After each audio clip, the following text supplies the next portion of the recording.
So a lot of people want to know about the Sheik, Ed Farhat, related to all the Farhats in Lansing, Michigan. Well, I was lucky enough when I was at DeMarco's to have a occurrence with the Sheik.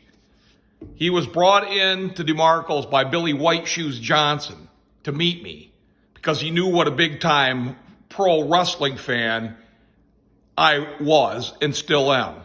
And so I met the Sheik. He knew my father, he knew my uncles, and it was an incredible meeting.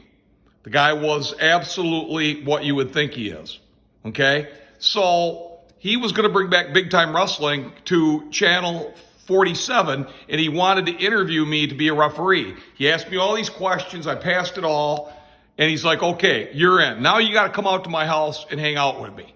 So he tells me where it is. It wasn't the House of the Future one. It was the other place on the cusp of Weberville and Williamston.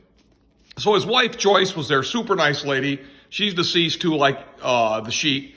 So he takes me out to this pole barn, and he goes, okay, so I'm going to, I throw fire. I go, yeah. He goes, well, I'm going to show you how to do it. And I go, oh, sweet. I get to learn how to throw fire.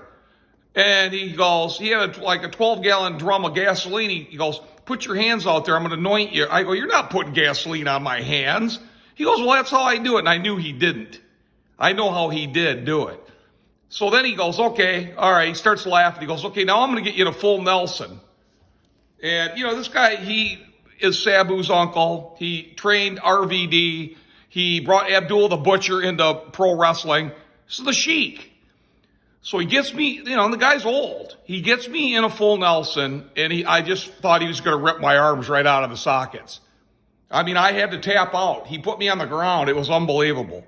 So that's my experience with blood, fire, and the unbelievable. Fire and snakes, the Sheik will never die. And he is a member of the Greater Lansing Sports Hall of Fame. I'm David the Mad Dog DeMarco, Cedar Bluff, Alabama.